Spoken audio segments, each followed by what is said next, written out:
Bismillahirrahmanirrahim. Assalamualaikum warahmatullahi wabarakatuh. Innal hamdalillah nahmaduhu wa nasta'inuhu wa nastaghfiruh wa na'udzu billahi min shururi anfusina wa min sayyiati a'malina.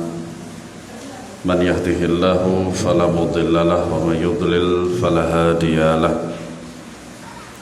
Asyhadu an la ilaha illallah wahdahu la syarika lah wa asyhadu anna Muhammadan abduhu wa rasuluh. Ya ayyuhalladzina amanu taqullaha haqqa tuqatih wa la tamutunna illa wa antum muslimun. Ya ayyuhan nasu taqu rabbakumul ladzi khalaqakum min nafsin wahidah wa khalaqa minha zawjaha wa batha minhuma rijalan katsiran wa nisaa'a. واتقوا الله الذي تساءلون به والأرحام إن الله كان عليكم رقيبا يا أيها الذين آمنوا اتقوا الله وقولوا قولا سديدا يصلح لكم أعمالكم ويغفر لكم ذنوبكم ومن يطع الله ورسوله فقد فاز فوزا عظيما أما بعد فإن أصدق الحديث كتاب الله وخير الهدي هدي محمد صلى الله عليه وسلم وشر الأمور محدثاتها وكل محدثة بدعة وكل بدعة ضلالة وكل ضلالة في النار. Ma'asyiral muslimin a'azanallahu wa yakum, bapak-bapak, ibu-ibu. Alhamdulillah, pada pagi hari ini kita bertemu di dalam rumah di antara rumah-rumah Allah Subhanahu wa taala dalam rangka untuk mempelajari qala Allah qala Rasul, mempelajari tentang amalan yang disyariatkan oleh Allah dan Rasulnya sallallahu alaihi wasallam, sehingga amalan tersebut diterima oleh Allah Subhanahu wa taala dan menjadi pemberat timbangan kebaikan kita di akhirat kelak. Amin ya rabbal alamin. Pada kesempatan daurah pagi ini atau hari ini kita akan membahas tentang sebuah buku kecil yang dikarang oleh Al-Ustaz Abu Yahya Badrus Salam, yaitu meraih pahala besar dengan sedikit amal. Di buku ini ada 3 bab. Bab pertama tentang bimbingan untuk meraih pahala besar. Kemudian bab kedua mengetahui ibadah yang paling utama. Kemudian bab 3 tentang pertentangan antara kebaikan dan keburukan. Mugi-mugi buku ini insyaallah ta'ala selesai dan memberikan manfaat buat kita, dan semoga Allah Subhanahu wa ta'ala memberikan kita keikhlasan dalam majelis ilmu ini untuk meraih ridha Allah Subhanahu wa taala dan bisa mengamalkan ilmu-ilmu yang sudah kita dapatkan dari buku ini. Amin ya rabbal alamin. Langsung saja masuk kepada halaman 7, yaitu bab 1. Ya.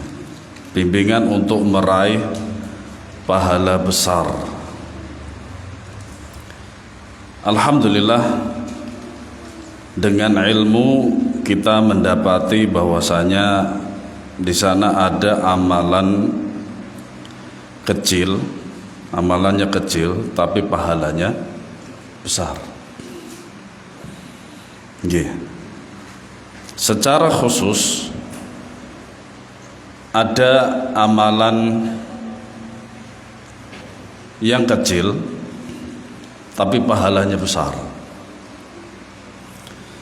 Di antara amalan khusus seperti apa? puasa 1 hari diampuni dosanya tahun lalu dan yang akan datang. Niku pahala napa? Amalannya kecil tapi pahalanya besar. Dan niki bab pertama bimbingannya. Setiap manusia memiliki tabiat ingin meraih kebaikan yang banyak, baik dalam materi duniawi maupun pahala ukhrawi. Qadar Allahnya niki tulisannya radi kecil. Dados butuh bantuan apa? Kacamata. Nggih. Tapi mugi-mugi napa? Insyaallah sehat sedanten nggih motone. Nggih. Jadi tidak hanya sekedar melihat uang saja. Tapi nggih melihat buku. Nggih. Akan tetapi seseorang yang beriman kepada Allah dan hari akhirat lebih mengharapkan pahala akhirat daripada kesenangan dunia yang sedikit, karena akhirat itu lebih baik dan lebih kekal. Kula panjenengan niki sampun dipun janjikan umur Bani Adam niku pinten? Mabaina sittin ila sab'in, antara 60 dan 70. Sedikit sekali yang lebih dari itu. Iya. Maka kalau wonten di antara kita ingkang umurnya lebih dari 80 niku bonus saking Allah Subhanahu wa taala. Nggih. Nah, nanti kalau sudah mati ya sudah enggak akan bisa kembali. Berbeda dengan akidahe tiang-tiang napa niku? Hindu atau Buddha, reinkarnasi. Bahasa Arabnya tanasukh. Nah, di dalam Islam niku mboten wonten. Akidah niku mboten wonten, reinkarnasi ndak ada. Yeah. Allah memerintahkan seorang muslim untuk mencari akhirat tanpa melupakan dunia. Allah Subhanahu wa taala berfirman, "Wabtaghi fima ataqallahu daral akhirata wa la tansa nasibaka minad dunya." Dan carilah pahala negeri akhirat dengan apa yang telah dianugerahkan kepadamu, tetapi janganlah kamu lupakan bagian di dunia. Surat Al-Qasas ayat 77. Nah, maksud ayat ini pripun? Ketika Allah Subhanahu wa taala niku mentakdirkan jenengan sugih bondo. Nggih, sugih bondo, duwite kathah, perusahaane besar, bojone ya akeh. Lah niku jadikan itu semuanya adalah untuk mendekatkan diri kepada Allah. Jadikan itu semuanya bahan untuk menjadikan kehidupan di akhirat kita itu lebih baik. Yeah. Nah, seumpamane Allah menakdirkan panjenengan niku sugih, penghar kata orang Sunda. Yeah. Jadikan dia napa? Fisabilillah, belanjakan di jalan Allah. Ya, untuk operasional napa masjid, misalnya pondok pesantren, majelis ilmu, anak yatim dan lain sebagainya. Karena memang uang niku tidak dibawa mati, tapi bentuk lain dari uang niku bisa dibawa mati. Berupa apa? Berupa pahala. Iya. Tetapi juga harus bersyukur. Alhamdulillah Allah memberikan kita keluasan rezeki, maka kula panjenengan kedah napa bersyukur. Supaya napa? Supaya mangke mboten diambil lagi oleh Allah Subhanahu wa taala. Dahulu kaum mukminin sibuk berlomba mencari pahala akhirat. Abu Dzar radhiyallahu anhu berkata, sesungguhnya beberapa orang dari sahabat Nabi berkata kepada Nabi sallallahu alaihi wasallam, Wahai Rasulullah, orang-orang kaya telah pergi membawa pahala yang banyak. Uang-uang mereka, harta-harta mereka itu dijadikan untuk mereka belanjakan di jalan Allah Subhanahu wa taala. Nggih. Wonten salah setunggali pengusaha di Surabaya. Nggih. Setiap tahun itu mengeluarkan 1 miliar itu untuk 1 minggu, Pak. 1 minggu niku damel napa? Damel daurah nggih kaya ngeten iki. Tapi seminggu mendatangkan masyayikh dari luar negeri antara Yordania dengan Saudi Arabia. Niku 1 minggu full. Mulai dari jam 8 pagi sampai jam 8 malam. Pelajaran nggih kitab niki selesai. Ya. Kemudian mengundang para asatidzah seluruh Indonesia sekitar 600 sampai 700 orang untuk memenuhi satu aula. Ya. Nah, beliau alhamdulillahnya pengusaha besar, punya 40 merek paten beliau di seluruh Indonesia ini. Dalam seminggu itu beliau menghabiskan 1 miliar untuk itu, ya mulai dari makanannya, hotelnya. Kadang satu hotel itu disewa ten Batu Malang mereka niku. Iya, Masya Allah. Semakin tambah berkah niku pahalane piyambake. Karena apa? Untuk di jalan Allah Subhanahu wa taala. Mereka berpuasa sebagaimana kami berpuasa, namun mereka dapat bersedekah dengan kelebihan harta mereka. Sebenarnya yang namanya sedekah itu ada 2. Sedekah berupa amalan dan sedekah berupa harta. Yeah. Kita masukkan kotak ke kotak infak 1000 misalkan. Ikhlas lillahi ta'ala. Itu juga pahala besar. Karena niku nggih sedekah jariyah. Nah, kemudian seperti membaca tahlil, tahmid, takbir niku nggih sedekah. Nah, jenengan niku ten Arba'in Nawawi jenengan cobi baca itu ada di situ. Kullu ma'rufin sedekah. Setiap kebaikan itu adalah sedekah.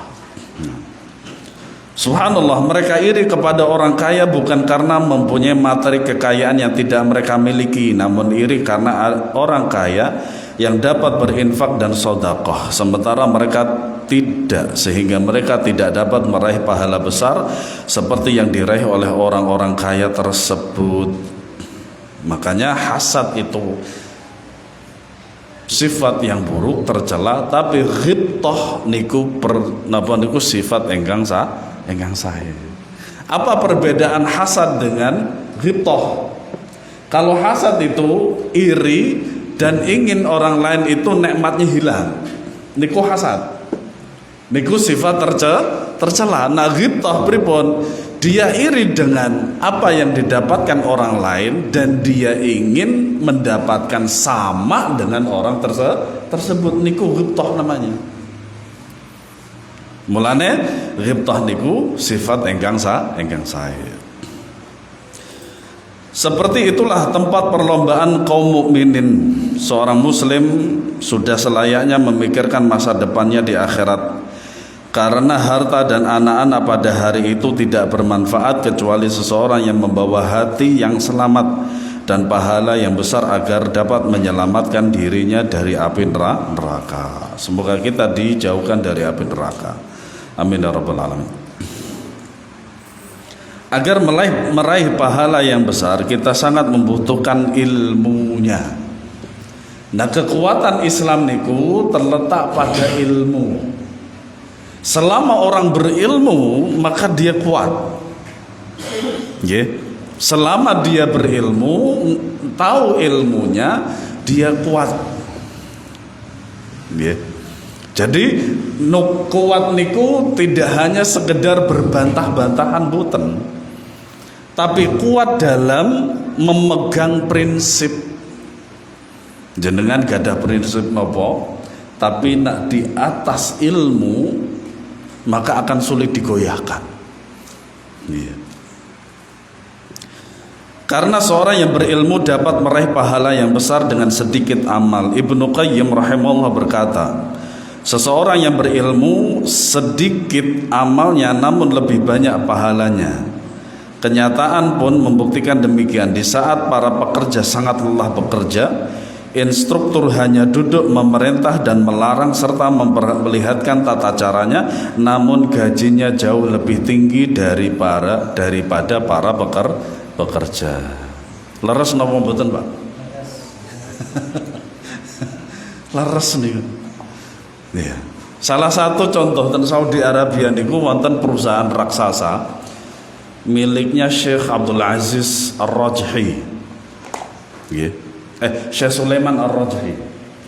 Supervisornya kebetulan tiang Indonesia, Pak. Tiang Tangerang. Nah, piyambakipun niku cerita. Satu hari niku nyembelih ayam antawis dari 600 gram sampai 1200 gram. Sekali nyembelih niku sekitar 60.000 ayam untuk satu ukuran. Nah, saumpami satu ayam niku batine 1 real, berarti satu hari piyambakipun niku ngantongin uang 60.000 real. Nah, niku dikali 4.000 sekarang. Satu kurs 1 real itu 4.000. Jenengan kalikan satu hari berarti berapa juta niku? Mulane Syekh Sulaiman Ar-Rajhi itu termasuk miliuner Saudi Arabia, tapi nggih lomo. Sering bersedekah. Lah piyambakipun layeh-layeh. Dulu Syekh Sulaiman Ar-Rajhi niku termasuk orang miskin yang kemudian Allah angkat derajatnya, termasuk beliau pun ahli ilmu dan ahli harta. Yo sugih, yo alim. Ini Syekh Sulaiman Ar-Rajhi, termasuk saudaranya Syekh Abdul Aziz Ar-Rajhi, ini seorang alim juga. Syekh Saleh Ar-Rajhi juga sama. Nabi SAW mengisyaratkan kepada makna ini, sabdanya, afdhalul a'mali al-imanu billahi thummal jihad. Ya.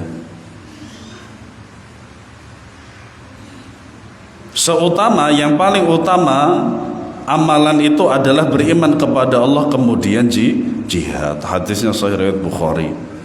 Ya. Dalam hadis tersebut disebutkan jihad merupakan iman yang paling utama. Ya.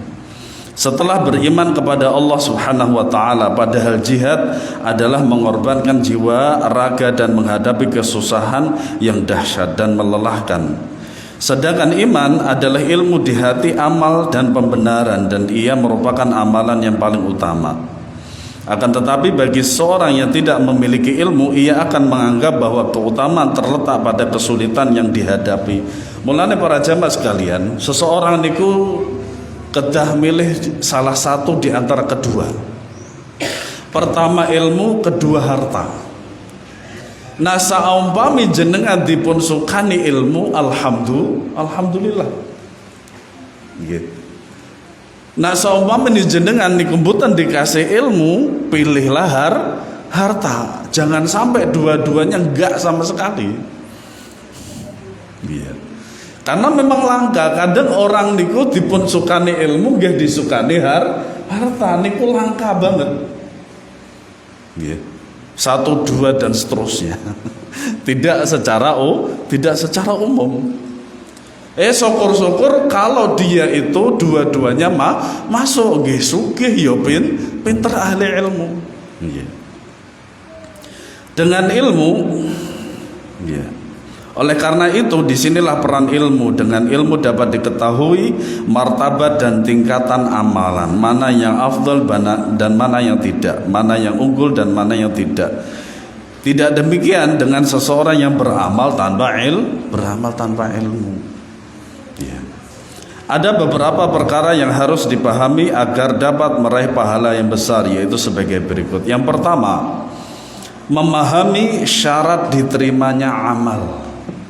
Nah niki kita kula panjenengan niku memahami dengan baik.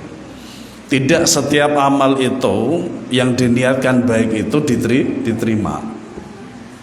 Ya, Allah Nabi SAW bersabda, Innallaha thayyibun wa yuhibbu wa la yaqbalu illa thayyiban. Allah itu maha baik dan tidak menerima kecuali hal yang baik. Yang baik niku pripun kriteria yang baik? Baik menurut Allah, sanes menurut manusia. Mulane perkataan yang penting baik niku kurang. Baik menurut sinten? Menurut Allah. Nah, kriteria menurut Allah baik niku pripun? Ya, syarat diterimanya amal adalah ikhlas. Ya, ikhlas karena Allah Subhanahu wa taala. Dan ikhlas niku berat.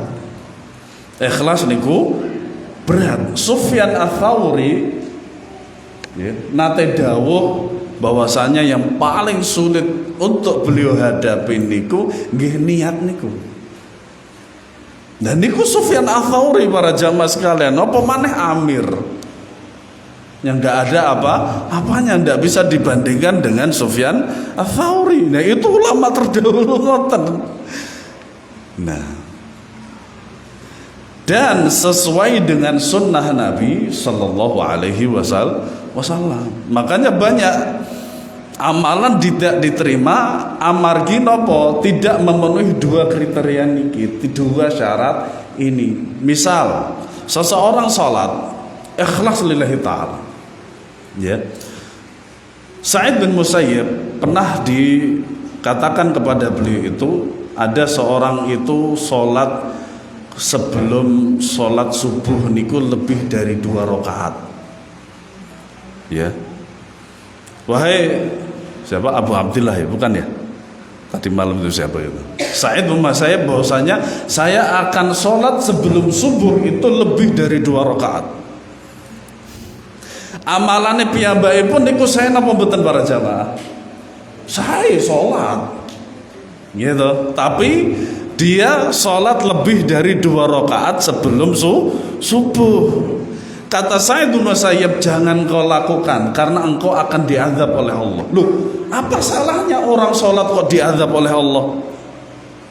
Nabi Abai pun akhirnya membantah Sa'id bin Musayyib, apakah Allah akan mengazabku karena aku sholat? Dawe Sa'id mboten. Kata beliau bahwa enggak, kamu tidak akan diazab karena sholat, enggak, tapi kamu akan diazab karena kamu menyelisihi sunnah Nabi. Sunnah Nabi niku kriterianya pripun? Sholat sunnah 2 rakaat sebelum sholat subuh niku pinten? 2, ojo ditambah.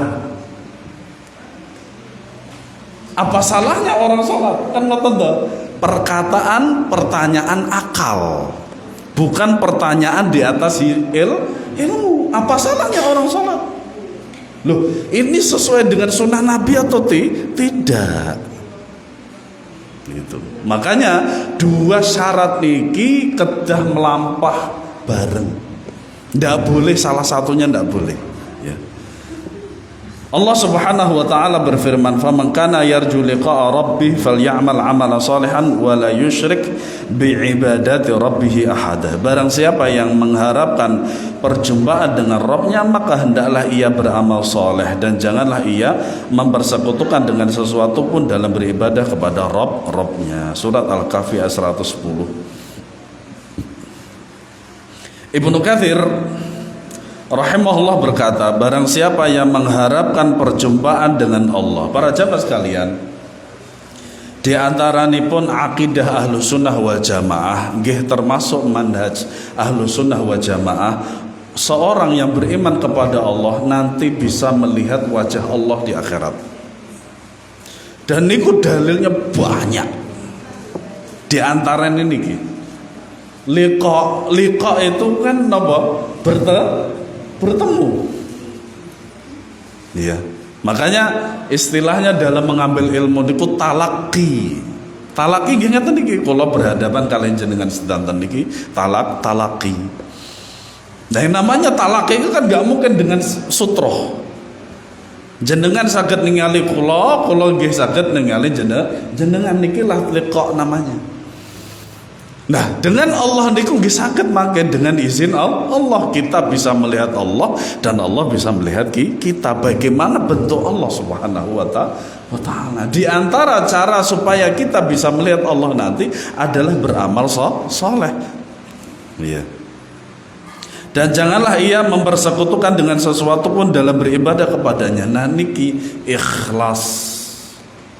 Ya, mulane Al-Imam Ibnu Katsir mengatakan barang siapa mengharapkan perjumpaan dengan Rabb-nya, maksudnya mengharapkan pahala dan balasan yang baik, maka hendaklah ia beramal soleh, yaitu sesuai dengan syariat Allah Subhanahu wa taala, ya.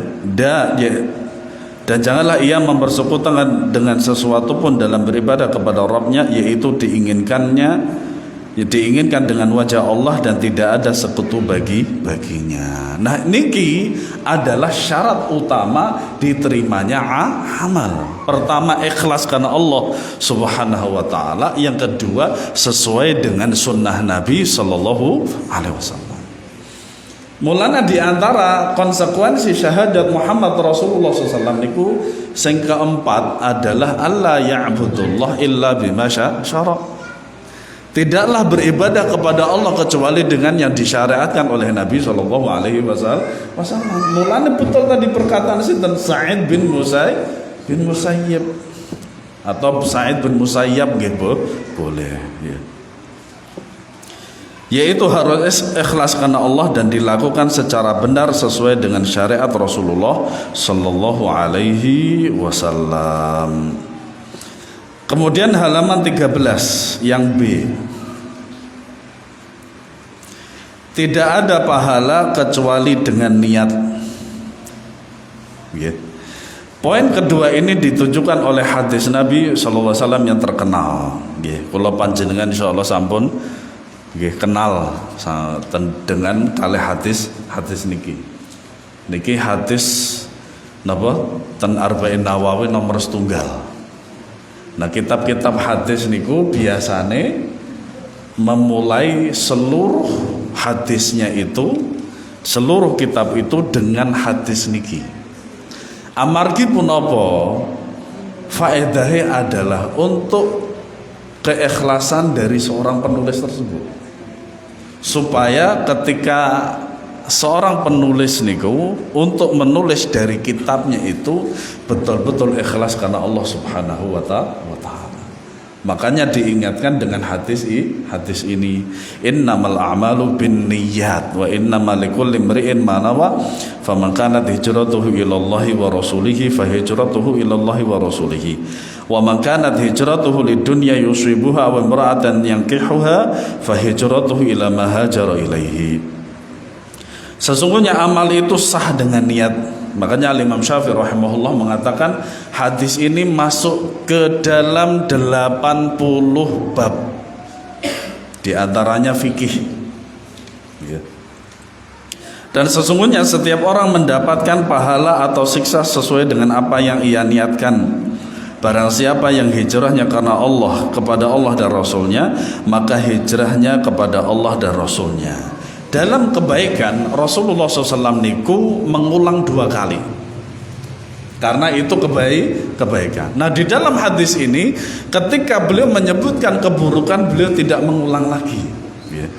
Dan barang siapa yang hijrah karena dunia yang ia cari atau wanita yang ia ingin nikahi, maka hijrahnya sesuai dengan tujuan tersebut.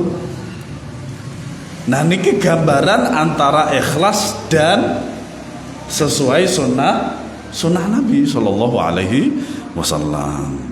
Nabi Sallallahu Alaihi Wasallam membagi niat menjadi 2, yaitu niat amal dan niat idhofah. Idhofah niku penyandaran.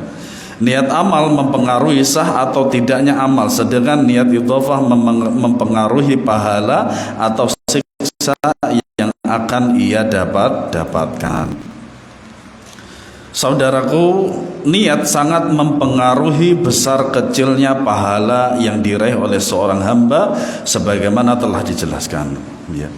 Akan tetapi niat memiliki beberapa syarat yang harus dipenuhi agar menjadi absah, yaitu sebagai berikut. Yang pertama, Islam. Ya. Ini syarat utama. bahkan menjadi syarat mutlak. Niat ibadah orang kafir tidak akan diterima oleh Allah Subhanahu wa ta'ala. Makanya orang kafir yang sholatnya seperti sholatnya Islam tidak diterima. Punapa? Amargi wonten penghalang besar. Napa niku? Islamnya dia. Ya. Makanya orang yang tidak Islam, bukan Muslim, sholat itu tidak sah bagi dia. Jangankan yang tidak Muslim, ya, yang Muslim saja, kalau dia majnun, kalau dia stres, itu tidak diterima sholatnya. Ya, tidak diterima sholatnya. Makanya apa? Rufi'al qalam an thalath. Syariat Islam itu diangkat atas 3 golongan. Yang pertama, engkang sepindah anil majnuni hatta yafik, dari orang gila sampai dia sembuh gilanya. Makanya kalau orang gila stres itu sholat nggak sah. Dengan hadis niki. Yang kedua, wa anis sabiyi hatta yablugh, dari anak kecil yang belum balik sampai dia balik. Mulai Nabi SAW memerintahkan kepada orang tua untuk memerintahkan anaknya niku sholat umur berapa para jamaah? 7 atau 10 tahun.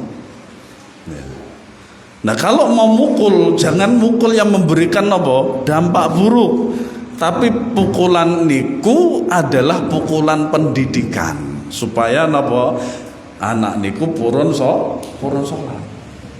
Engkang ketiga yaitu anin naimi hatta yastayqidh, dari orang yang sedang tidur sampai dia niku bangun. Misale jenengan nyambut damel, saking capeke qadarullah pas salat sadurunge salat zuhur niku jenengan ngantuk.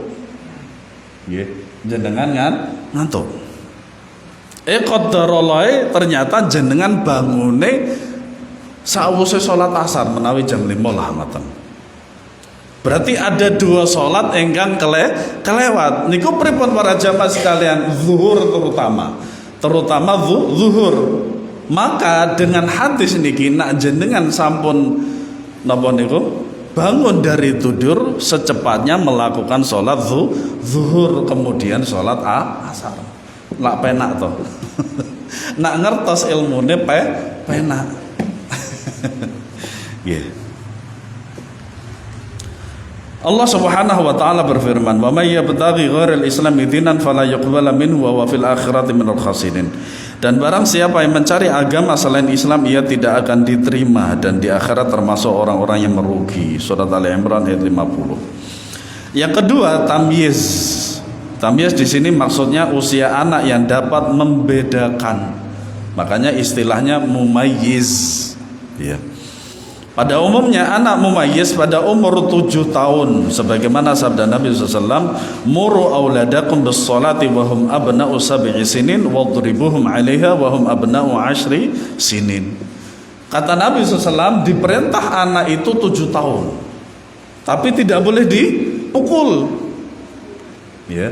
Boten angsal dipun pukul. Nanti kalau mau mukul baru umur 10 tahun. Karena apa? Cara berpikir anak 7 tahun dengan 10 tahun benten apa boten? Pasti berbeda. Kalau anak 10 tahun niku kedewasaannya sudah sudah muncul. Terlebih lagi anak perempuan. Makanya baliknya anak perempuan itu lebih dahulu daripada anak laki-laki. Ya. Kemudian yang ketiga, berilmu tentang apa yang ia niatkan. Maksudnya mengetahui apakah ibadah yang akan dilakukan wajib atau sunnah. Niku kedah ngertos. Tidak boleh ibadah sunnah dengan niat ibadah wajib atau sebaliknya. Hal tersebut menunjukkan pentingnya menuntut ilmu bagi seorang hamba sebelum beramal. Mulane Al-Imam Bukhari rahimahullahu taala membuat sebuah bab di dalam kitabnya beliau Sahih Bukhari niku napa? Al-ilmu qabla al-qauli wal amal. Ilmu sebelum beramal dan berkata dan berbuat. Yang keempat, antara niat dan perbuatan tidak saling bertentangan. Misalnya sholat niku niate sholat zuhur, tapi kok dikerjakan pada waktu asar, padahal dia tidak sedang safar atau tidak sedang sakit. Kecuali ada beberapa pengecualian sebagian para ulama. Misalnya pripun? Sholat tarawih. Nggih. Sholat tarawih niku sholat sunnah ingkang disyariatkan berjamaah. Lintunipun boten wonten. Nggih. Lintunipun boten wonten. Sholat duha tidak disyariatkan berjamaah dan lain-lain sebagainya. Bahkan sholat tahajud niku tidak disyariatkan berjamaah kecuali sholat tarawih tok. Nah, jenengan misalnya dari jauh ada keperluan, qadarullah terlambat sholat Isya, yang setelahnya niku sholat tarawih. Sebagian ulama wallahu alam bisawab niku membolehkan bagi kita untuk sholat menjadi makmum dari sholat tersebut, kita sholat Isya dan imamnya sholat tarawih. Wallahu a'lam.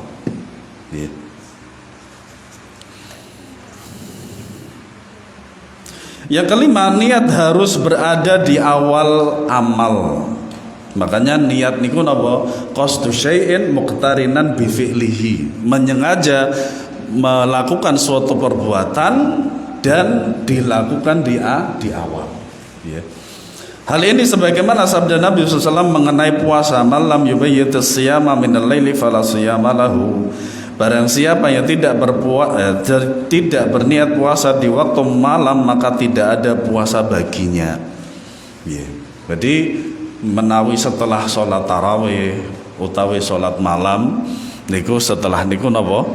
Berniat berpuasa. Oleh karena itu seorang yang lupa melakukan sholat zuhur di tengah, melaksanakan sholat asar, kemudian ia langsung mengubah niatnya menjadi sholat zuhur, maka sholat zuhur dan asarnya tidak sah. Ya, karena masing-masing mempunyai niat. Ya. Dikecuali hukum adalah puasa sunnah. Hal tersebut berdasarkan hadits Aisyah radhiyallahu anha, ia berkata, Rasulullah SAW apabila masuk kepadaku bersabda, apakah ada makanan? Apabila kami berkata tidak ada, beliau bersabda, sesungguhnya aku berpuasa hari ini. Niku nak boten wonten ma'am. Berkata Thalhah, beliau memulai berpuasa dan berbuka di pagi hari setelah subuh. Niku. Ini terkecuali sholat sunnah. Ya, tapi kalau sholat puasa sunnah, tapi kalau puasa wajib tidak boleh. Ya. Yang keenam, niat harus selalu ada di awal sampai akhir ibadah.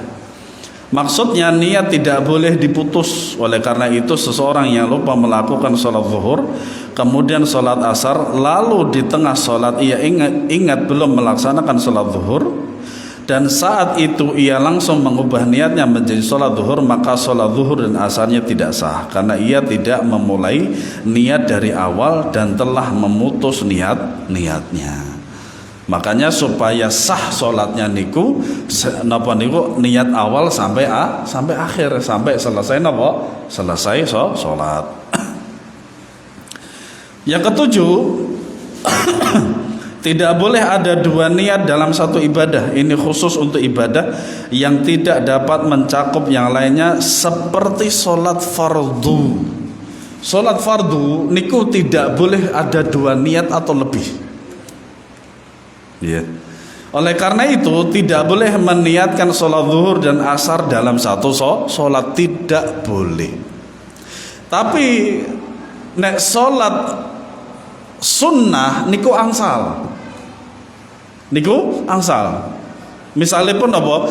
Manjing sholat zuhur misalnya, jenengan saking griya, terus kemudian jenengan ambil wudu. Sebenarnya ada 3 niat niku jenengan saged melaksanakan sholat niku. Pertama, sholat sunnah setelah wudhu. Niku ada sholat sunnahnya. Kemudian sholat tahiyatul masjid. Yang ketiga sholat apa? Qabliyah. Niki ada 3 sholat. Tapi jenengan bisa mencakup 3 niat niki dalam satu sholat.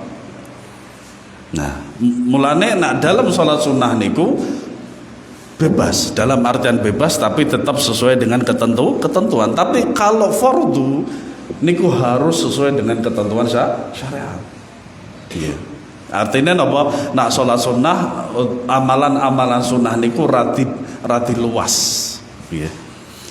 Kemudian yang C, ibadah yang sesuai dengan sunnah lebih besar pahalanya daripada dari ibadah yang tidak sesuai sunnah.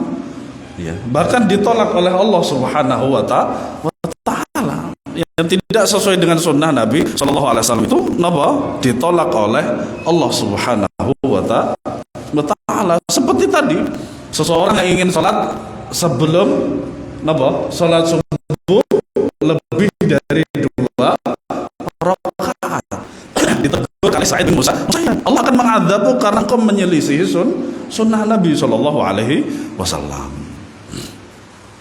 Nabi SAW senantiasa mencontohkan kepada umatnya yang paling utama karena beliau adalah suri tauladan yang paling baik bagi umatnya. Allah Ta'ala berfirman, laqad kana lakum fi rasulillahi uswatun hasanah liman kana yarjullaha wal yawmal akhir wa dzakarallaha katsira. Sungguh telah ada pada diri Rasulullah SAW suri teladan yang baik untukmu bagi orang yang menginginkan Allah dan hari akhirat dan banyak mengingat Allah Subhanahu wa Ta'ala. Surat Al-Ahzab ayat 21. Ibnu Katsir rahimahullah ta'ala berkata, ayat ini adalah dalil yang paling agung mengenai keteladanan terhadap Rasulullah SAW pada perkataan, perbuatan dan keadaannya. Mulane Nabi SAW niku diutus adalah untuk dicontoh dari seluruh amalan beliau, perbuatan beliau.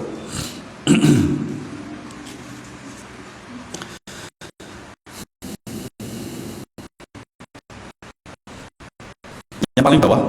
Namun hal yang harus diingat bahwa perbuatan Nabi SAW tidak semua harus kita ikuti karena perbuatan Nabi SAW bermacam-macam. Syekh Muhammad bin Shalih Al-Utsaimin rahimahullah ta'ala membagi perbuatan Nabi kepada beberapa macam, yaitu sebagai berikut. A. Perbuatan Nabi yang bersifat tabiat manusiawi seperti tidur, makan, minum dan lain sebagainya. Jenis perbuatan ini tidaklah berhubungan dengan perintah, tidak pula larangan. Akan tetapi terkadang kita diminta untuk melakukan perbuatan tersebut dengan sifat tertentu karena ada dalil yang menunjukkan kepada hal tersebut, seperti tidur di atas rusuk kanan dan membaca zikir sebelum tidur, maka ini menjadi disunnahkan. Makanya dengan niat itu akan terjadi perbedaan mana tidur yang sunnah dan mana tidur yang tabiat, mana tidur yang ibadah dan mana yang tidur adat atau kebiasaan. Atau dalam rangka menjaga kesehatan dan menghindari mudarat seperti seorang mempunyai penyakit diabetes, dilarang makan manisan karena berbahaya baginya.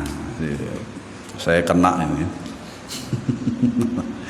Yang B, perbuatan Nabi yang berhubungan dengan adat istiadat seperti pakaian, maka ini hukumnya mubah. Makanya katanya ada peninggalan Nabi SAW berupa apa? Gamis Nabi SAW, sendal Nabi SAW dan lain sebagainya. Itu semuanya goroh, tidak ada. Nabi SAW sudah meninggalkan kita 1400 tahun yang lalu. Kok itu barang-barang kok nggak rusak? Padahal salep untuk mengawetkan itu adanya berapa ratus tahun, nggak ada 1400 tahun. Iya, makanya itu tidak ada. Apalagi air liur Nabi itu dari mana dapatnya itu? Perasaan waktu itu kargo itu belum nyampe dari Saudi Arabia ke Indonesia. Pripun nggak masuk akal gitu loh. Makanya kadang kemudian dikomersilkan. Iya. Dikomersilkan pripun? Di Indonesia ini begitu mudah mendapatkan peninggalan Nabi SAW, tapi kok di Saudi malah nggak enak. Terutama di Madinah. Makanya ada salah satu mantan artis, jenengan kalau di media sosial ini mantan artis dulu, dia itu seorang komedian atau komika lah istilah sekarang itu.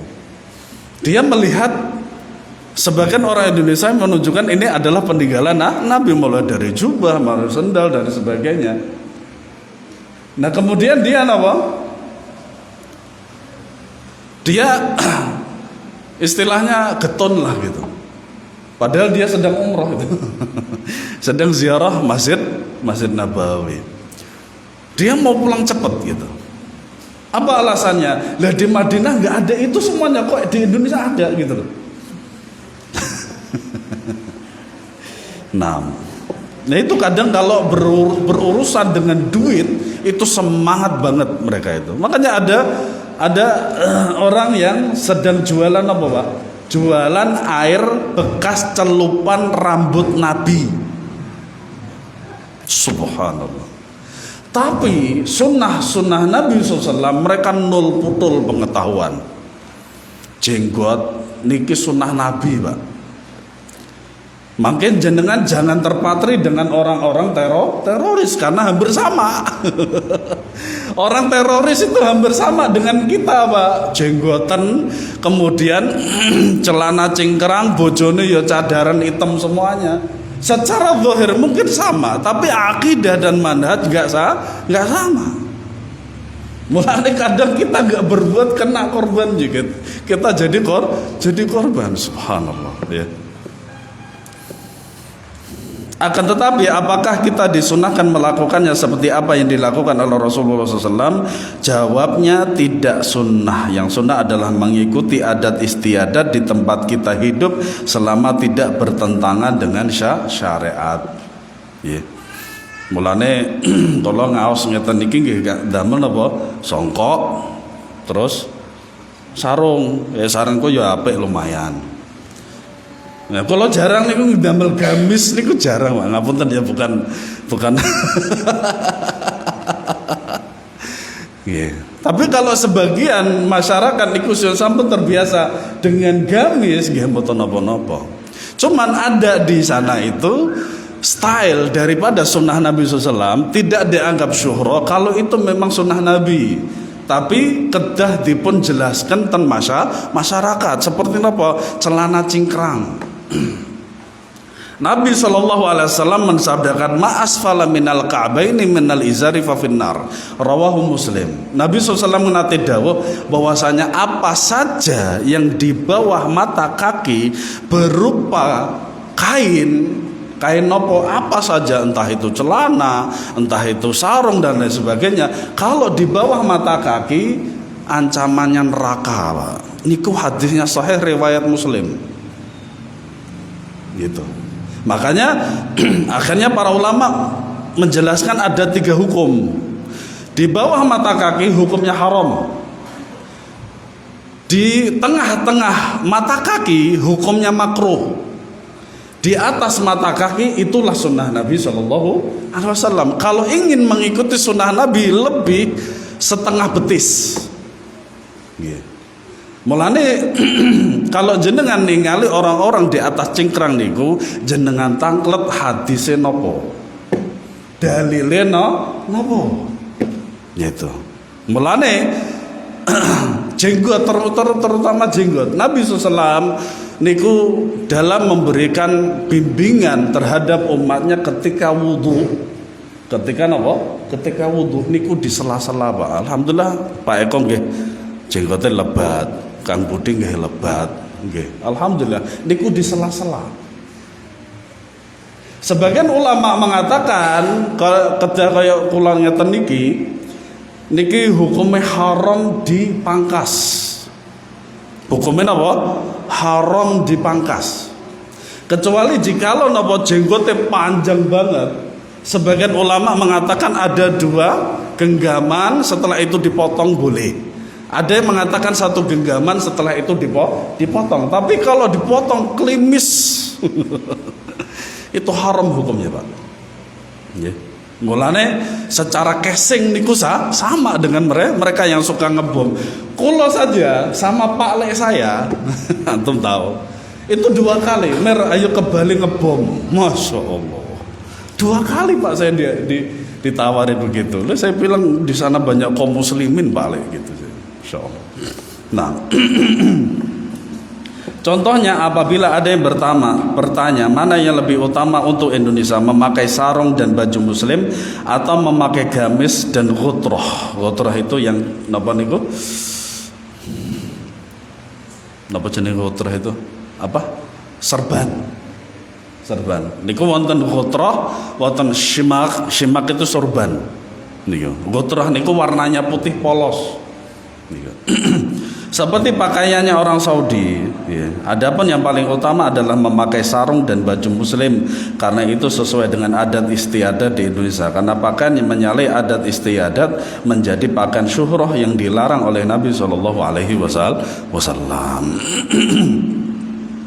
Yang C, perbuatan Nabi dalam rangka mempraktekkan perintah Allah, maka hukum perbuatan itu sesuai dengan hukum perintah tersebut. Apabila perintah tersebut bersifat wajib, maka perbuatan tersebut menjadi wajib.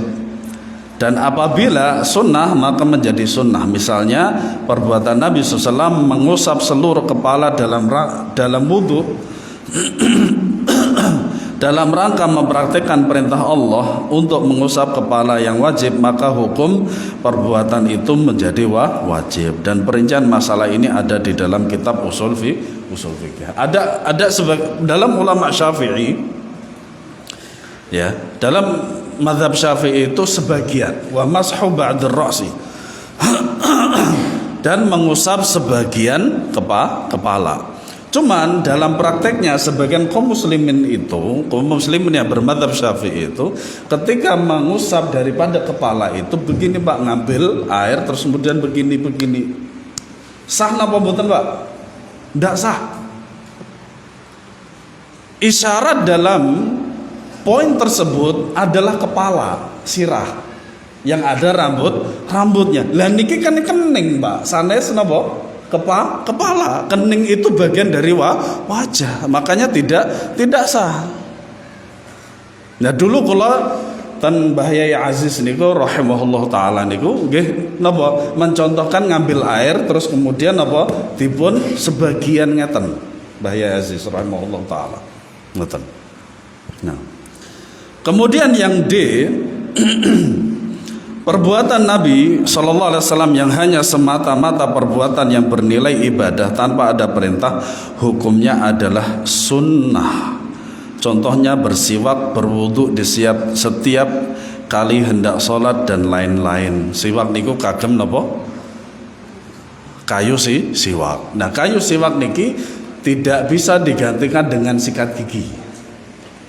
Amargi pun apa? Amargi kayu siwak niku terdapat dalam hadis, sementara sikat gigi tidak ada. Niku alasan utama, nggak ada dalilnya. Yang perbuatan Nabi SAW yang tidak kita ketahui apakah bernilai ibadah atau hanya sebatas adat istiadat.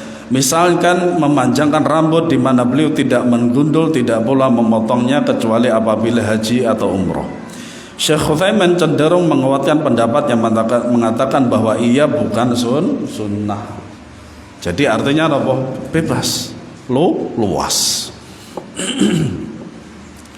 Tahun 95 di salah satu sekolah di Jakarta niku membolehkan anak muridnya, terutama laki-laki, itu untuk punya rambut panjang alias gondrong kalau setiap pelajaran niku nilainya 80 ke atas. Itu. Nah kadang napa sunnah Nabi kadang napa bertentangan dengan peraturan apa sekolah. Padahal ada rukhsah di situ. Iya. Termasuk jenengan kula jenengan misalnya sampun beruban. Terus jenengan cat dengan warna hitam, itu hukumnya haram, penipuan. Tapi kalau jenengan cat dengan warna selain hitam lebih baik. Nggih, saya setuju. Jadi Nabi SAW melarang kalau kita punya uban itu untuk mencatnya dengan warna hitam, karena itu bentuk penipuan, makanya hukumnya haram. Tapi kalau jenengan makin ngecatnya dengan warna merah, biru, belontang dan lain sebagainya, itu malah boleh. Nah, jangan terpaku dengan apa? Perkataan manusia, malah menyulitkan. Mulane apa? Luweh penak niku mirengke dawuhe Nabi sallallahu alaihi wasallam, selain hitam boleh. Makanya kan kalau kita lihat kadang ada di salon itu servis untuk perempuan kan banyak sekali warnanya. Yang paling ujung warnanya kuning, atasan sedikit warnanya merah, atasan sedikit warnanya biru, atasan sedikit warnanya ungu. Jadi satu ukuran apa niku? Rambut niku banyak warna, itu malah lebih boleh. Kalau hitam haram hukumnya, karena penipuan. Seharusnya dia udah tua kelihatanmu muda. Makanya pakai skincare. Nah, yang F, perbuatan Nabi SAW yang bersifat khusus untuk beliau tanpa umatnya, maka umatnya tidak boleh melakukannya, seperti mempunyai istri lebih dari 4. Ini khusus untuk Nabi SAW. Kemudian diantaranya adalah kekhususan Nabi SAW ketika beliau wafat, maka beliau dimakamkan pada tempat beliau wafat. Ini tidak boleh dilakukan oleh manusia selain Nabi SAW. Entah dia yang pewakaf masjid kah, entah dia pewakaf pondok kah, tidak boleh diamalkan. Kenapa? Ini kekhususan Nabi Sallallahu Alaihi Wasallam. Kemudian yang D, bersikap sedang dalam melaksanakan sunnah lebih baik dari bersungguh-sungguh dalam bid'ah. Ini ungkapan masyhur yang diucapkan oleh sebagian sahabat, diantaranya Abu Darda dan Abdullah bin Mas'ud, sebagaimana disebutkan dalam kitab Syarah Usul I'tiqad Ahlus Sunnah wal Jamaah. Dalam kitab Al-Hujjah fil Bayan Al-Mahajjah, Ubay bin Ka'ab berkata, sesungguhnya bersikap sedang di jalan Allah dan sunnah lebih baik daripada bersungguh-sungguh dalam perkara yang menyelisihi jalan dan sunnah. Maka lihatlah amalmu dalam kesungguhan dan bersikap sedang, hendaklah ia sesuai dengan manhaj para nabi dan sunnah mereka. Kemudian yang E, pahala ibadah dilipat gandakan apabila bertepatan dengan waktu yang mulia. Nah ini secara khusus ya, niki secara khusus. Yang pertama 10 hari pertama bulan Dzulhijjah, sebagaimana dikabarkan oleh Nabi SAW, ma min ayyami al-amalu salihu fihinna ahabbu ilallah min hadhil ayyamil 'ashr. Tidak ada hari-hari amal saleh pada waktu itu lebih dicintai oleh Allah dari hari-hari 10 ini, yaitu 10 awal Dzulhijjah. Yang kedua, 10 malam terakhir bulan Ramadan, insyaallah taala menawi Februari.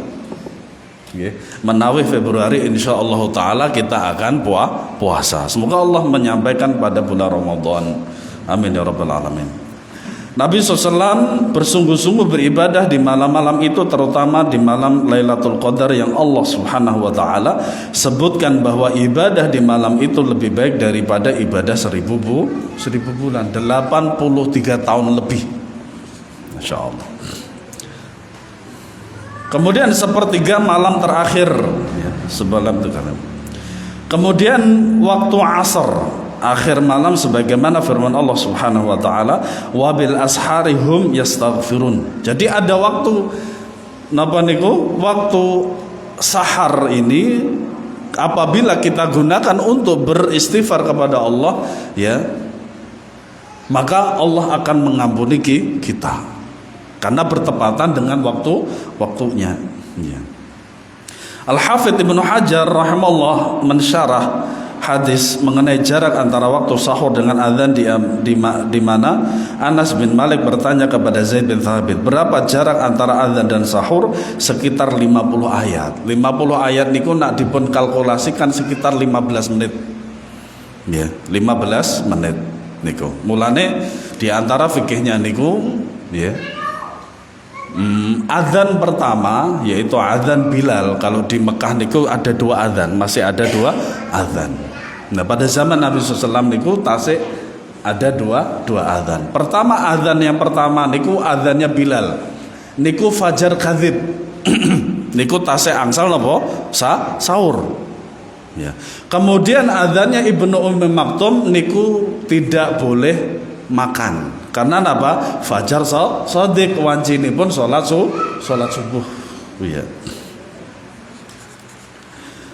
Ibnu Hajar berkomentar, orang-orang Arab biasanya memperkirakan waktu dengan pekerjaan seperti selama memerah susu atau selama menyembelih unta. Namun Zaid bin Thabit memperkirakan dengan lamanya membaca Al-Quran sebagai isyarat bahwa waktu itu adalah waktu ibadah dengan membaca Al-Quran.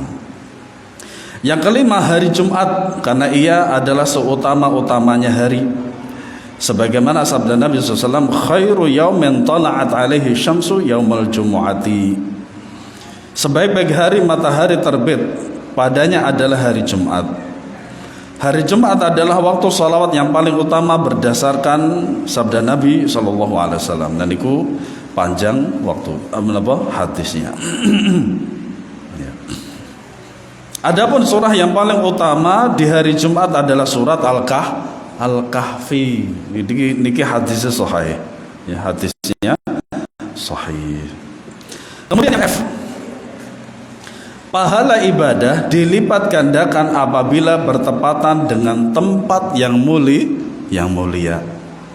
Nabi SAW mengabarkan bahwa sholat di Masjid Nabawi, semoga Allah mudahkan kita untuk umroh, ya, untuk bisa umroh dan berziarah ke Masjid Nabawi. Amin ya rabbal alamin. Lebih baik dari 1000 kali lipat dibandingkan dengan sholat di masjid-masjid lain kecuali Masjidul Haram. Nabi SAW bersabda, salatun fi masjidi hadza khairun min alfi salatin fi masiwahu illal masjidil haram. Salat di masjidku itu lebih baik dari 1000 salat di masjid lain kecuali Masjidil Haram. 1 rakaat bandingannya pinten? 100.000 rakaat. Masya Allah. Adapun dalam riwayat Ibnu Majah, salatun fil Masjidil Haram afdhalu min mi'ati alfi salatin, ya, fi masiwahu. Salat di Masjidil Haram lebih utama 100.000 kali salat di masjid lain. Makanya sebagian jamaah umroh niku biasanya nak sampun ten Masjidil Haram niku biasanya hari pertama kan wonten City Tour. City Tour itu biasanya ten Hudaybiyah kalih ten Tan'im. Nah, Hudaybiyah niku nggih saged dipun napa jadikan miqat. Jadi dados saged napa niku niat untuk umroh lagi ten Hudaybiyah lan mangke tetan Tan'im Masjid Aisyah. Ngoten. Nah, sebagian jamaah niku gak keluar. Jadi dia itu tidak menginginkan City Tour tapi napa mabit ten Masjidil Haram, melakukan ibadah, sholat banyak, kemudian membaca Al-Quran. At-Tirmidzi meriwayatkan dari Usaid bin Zuhair bahwa Nabi SAW bersabda, as-salatu fi masjid Quba ka'umratin. Salat di Masjid Quba sama dengan pahala umroh. Jarak antara Masjid Nabawi dengan Masjid Quba itu sekitar 7-8 km. Ya. Termasuk ke masjid Qiblatain juga sama, hampir sama. Yang G, ibadah yang pahalanya menular kepada orang lain lebih utama daripada ibadah yang pahalanya untuk diri sendiri. Amargi apa? Mangke manfaatnya besar. Nah, orang lain bisa mengambil manfaat itu akan mendapatkan pahala yang besar. Nabi SAW lebih mengutamakan ahli ilmu di atas ahli ibadah. Karena manfaat ilmu sangat besar bagi manusia. Berbeda dengan ahli ibadah, pahalanya hanya untuk dirinya sendiri. Abu Hurairah berkata, bertafakuh itu artinya adalah mempelajari ilmu sehingga dia faham agama. Sesaat lebih aku sukai daripada sholat semalam untuk suntuk sampai subuh. Iya. Hasan Al-Basri mengatakan, mempelajari satu bab ilmu lalu aku ajarkan kepada seorang muslim lebih aku sukai daripada mempunyai semua kekayaan dunia yang aku infakkan di jalan Allah. Iya. Ibrahim bin Hani berkata, aku berkata kepada Ahmad bin Hanbal, mana yang lebih engkau sukai, duduk di malam hari menulis ilmu atau salat sunnah, yaitu tahajud? Beliau menjawab, jika engkau menulis ilmu, engkau akan mengetahui urusan agamamu. Itu lebih aku sukai. Karena apa? Manfaatnya lebih banyak. Salat sunnah itu untuk dia sendiri. Yeah. Oleh karena itu Nabi SAW menyebutkan bahwa sebaik-baiknya manusia adalah orang yang paling bermanfaat untuk orang lain. Kemudian yang H, ibadah yang berhubungan dengan zat ibadah lebih utama dari ibadah yang berhubungan dengan tempatnya. Zatnya daripada ibadah niku sendiri. Contoh praktek kaidah ini. Mana yang lebih utama? Tawaf mendekat ke Ka'bah namun tidak dapat melaksanakan sunnah berlari kecil. Karena biasanya kalau orang ingin itu, apalagi pertama kali umroh niku atau haji atau ketika tawaf niku, biasanya napa? Pengen cedak kalih Ka'bah. Tapi akan ada terhalang ketika melaksanakan ibadah niku. Napa niku? Berlari kecil. Berlari kecil itu dari mana? Dari rukun Yamani sampai Hajar Aswad. Niku disunahkan apa? Berlari kecil. Niku. Nah, kalau mendekat Ka'bah niku mboten saged berlari kecil niku. Tapi kalau menjauh dari Ka'bah saged. Karena napa? Keramaian yang dekat kalih Ka'bah niku lebih dominan daripada keramaian yang jauh dari Ka'bah. Niku. Untuk 3 putaran pertama atau menjauh dari Ka'bah namun dapat melakukan sunnah tersebut.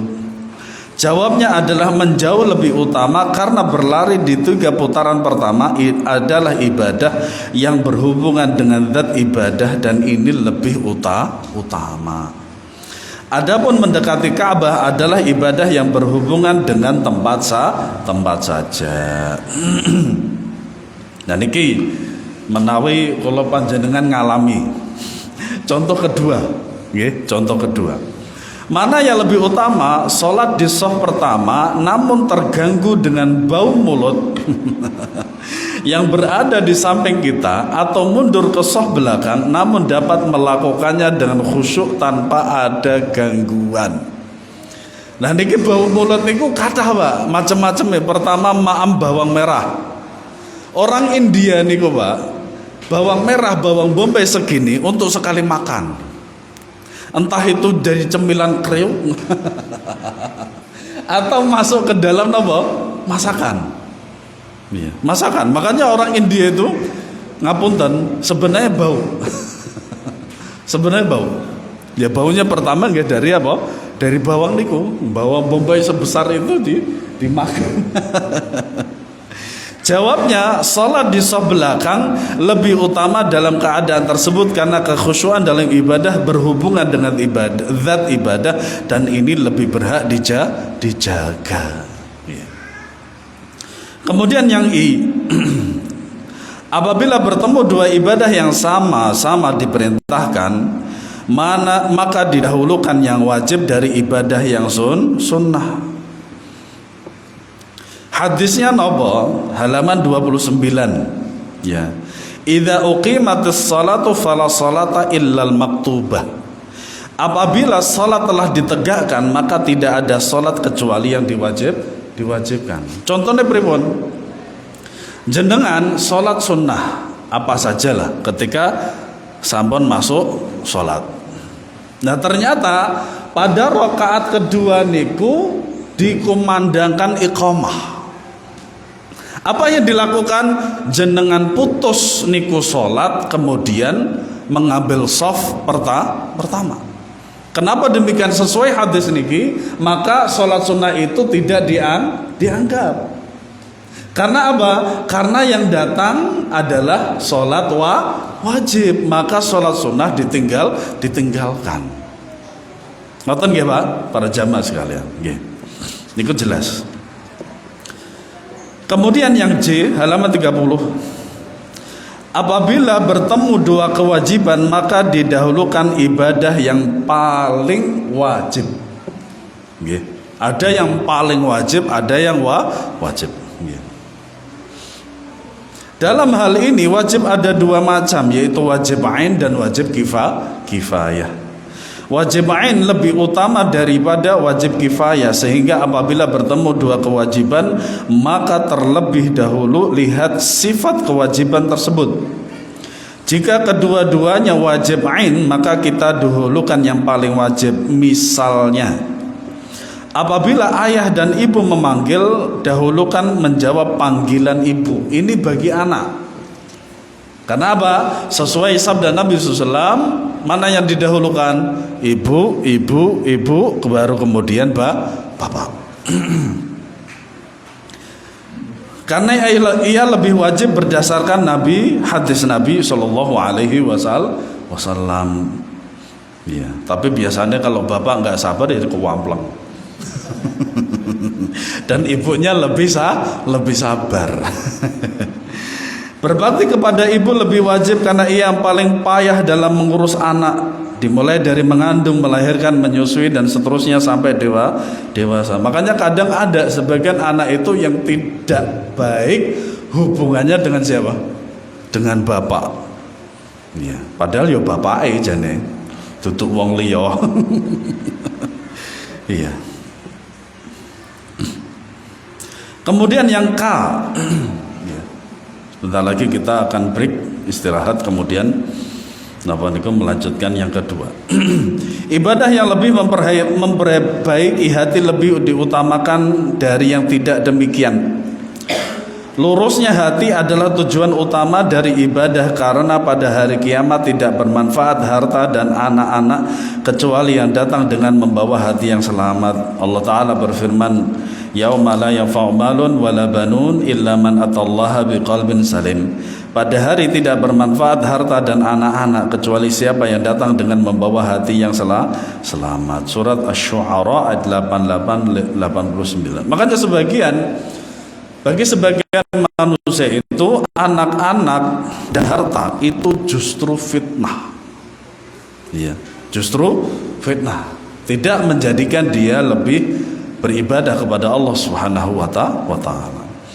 Imam Ahmad pernah ditanya mengenai sebagian amal, beliau menjawab, lihatlah yang lebih maslahat untuk hatimu dan lakukanlah. Ya. Apabila ada seseorang ternyata pada suatu keadaan tidak dapat khusyuk ketika membaca Al-Quran, namun ketika ia membaca Subhanallah, Alhamdulillah, La ilaha illallah, Allahu Akbar, hatinya dapat khusyuk dan takut kepada Allah, maka hal ini menjadi lebih utama meskipun pada asalnya membaca Al-Quran itu lebih utama. Karena tujuannya itu nopo? Hati itu tenang. Iya. Kemudian yang L, semakin sulit suatu ibadah, semakin besar pahala yang diraih. Contohnya apa? Poso, Pak. Poso niki ten Indonesia kan cuma 12 jam. 11 sampai 12 jam. Tan Saudi niku 15 jam, Pak. Ditambah dengan musim panas. Ada juga sebagian negara niku puasanya 22 jam. Alhamdulillah kita masih sedikit. Itu pun juga ditambah dengan apa, Pak? Jawa. Pertengahan Ramadan panas, turun hujan kayak gak njaluk sisa. dikai secara gratis. Ten Saudi niku akhir-akhir niki menerima perintah dari raja itu, terutama Masjidil Haram dan Masjid Nabawi niku untuk melakukan sholat istisqa. Jaluk hujan neng Saudi, jaluk neng kene mboten jaluk dikai gratis. Ngono isih ngersula. Yeah. Harusnya disyukuri. Yeah. Banyak dalil menunjukkan kepada kaidah ini, di antaranya hadis Nabi SAW. Ala adullukum ala ma yamhullahu bihi al-khataya wa yarfa'u bihi ad-darajat. Qalu bala ya Rasulullah, qala isbaghu wudu' 'ala al-makarih wa kathratul khuta' ila al-masajid wa intidhar as-salah ba'da as-salah wa dhalikum ar-ribat fa dhalikum ar-ribat fa dhalikum ar-ribat. Maukah aku tunjukkan kepada amal yang dengan Allah hapuskan kesalahan-kesalahan dan meninggikan dengan derajat? Mereka berkata, mau wahai Rasulullah. Beliau bersabda, menyempurnakan wudu ketika sulit. Contohnya apa ketika sulit? Ketika musim dingin. Ketika musim dingin. Alhamdulillah di Indonesia niki paling dingin pinten, Pak? Paling dingin. Nah, ten Saudi ini pernah -2. Apa maneh niki wonten apa? Salju, insyaallah. Niku. Sehingga apa? Mau wudhu saja. Makanya ketika saya di Saudi niku, ketika musim dingin ya seminggu mandi nggih 3 kali tok. Terutama hari Jumat. Selain itu mandi kedinginan. Enggak kuat, iya. Banyak berjalan menuju masjid dan menunggu sholat setelah sholat, ya, itulah ribat. Dalam hadis tersebut Nabi SAW mengkhususkan wudhu ketika cuaca sulit, dan ini menunjukkan bahwa pahalanya lebih besar. Akan tetapi hal yang harus diingat, tidak setiap pahala besar disesuaikan dengan kesulitan yang ada. Terkadang ada faktor lain yang mempengaruhinya sebagaimana yang dijelaskan dalam kaidah berikut. Kemudian yang M yang terakhir, ya. Suatu amal semakin besar manfaat, maslahat dan faedahnya, semakin besar pula pahalanya. Syekhul Islam berkata, di antara perkara yang harus diketahui bahwa sesungguhnya keridhaan dan cinta Allah tidak terletak pada sebatas menyusahkan jiwa dan membawakan kepada sesuatu yang berat, sebagaimana yang disangka oleh orang jahil bahwa pahala disesuaikan dengan kesulitan pada segala sesuatu. Tidak demikian, akan tetapi pahala itu sesuai dengan besar kecilnya manfaat, maslahat dan faedah amal. Selain itu juga sesuai dengan ketaatan ia kepada Allah dan Rasulnya. Maka di antara dua amal ada yang paling baik dan pelakunya paling taat dan mengikuti sunnah, maka ia adalah yang paling utama. Hal itu karena perbedaan derajat amalan tidak hanya dinilai dari sisi kuantitas, namun sesuai dengan hasil dari amal tersebut pada hatinya. Oleh karena itu ketika saudari Uqbah bin Amir bernazar untuk haji dengan berjalan kaki dan tidak memakai alas kaki, Nabi SAW, sesungguhnya Allah tidak butuh kepada perbuatan saudarimu yang menyusahkan diri. Ya. Kenapa demikian? Karena ada unta. Karena ada unta, atau yang paling cepat itu adalah kuda. Pakailah itu, gitu loh. Nah, kalau di Indonesia sekiranya kalau mampu untuk melaksanakan haji atau umroh, mampu dari segi harta dan tenaga, silakan. Iya. Jangan apa? Jangan memaksakan diri naik motor ke Mekah. Terus kemudian disyuting, direkam, kemudian diletakkan di platform dia, diupload di situ. Nggak butuh Allah itu. Kalau ada yang mudah, jangan nyari yang susah. Ini kaidah penting dalam beribadah. Kenapa demikian? Karena Nabi SAW bersabda, Inna dina yusrun wa la yushadud din illa ghalabah. Sesungguhnya agama ini mudah, tidak ada orang yang memberatnya kecuali akan kalah. Kaidah utama dalam ibadah ini kita di napa niku seluruh ibadah itu mudah dan memang dimudahkan. Terlebih lagi kalau tahu ilmunya lebih mudah lagi. Tapi biasanya ibadah itu semakin susah itu karena apa? Ya dia sendiri yang memberatkannya tadi. Sudah benar Rasulullah SAW itu mencontohkan 2 sholat rakaat sebelum subuh, dia nambah. Kalau nambah siapa yang akan memberikan pahala kepada dia? Ya tidak ada. Karena apa? Ketentuan dari Nabi SAW itu namung 2 rakaat. Semoga bermanfaat. Kita break dulu, setelah itu kita mulai lagi insyaallah taala. Subhanakallahumma wa bihamdika asyhadu an la ilaha illa anta astaghfiruka wa atubu ilaik.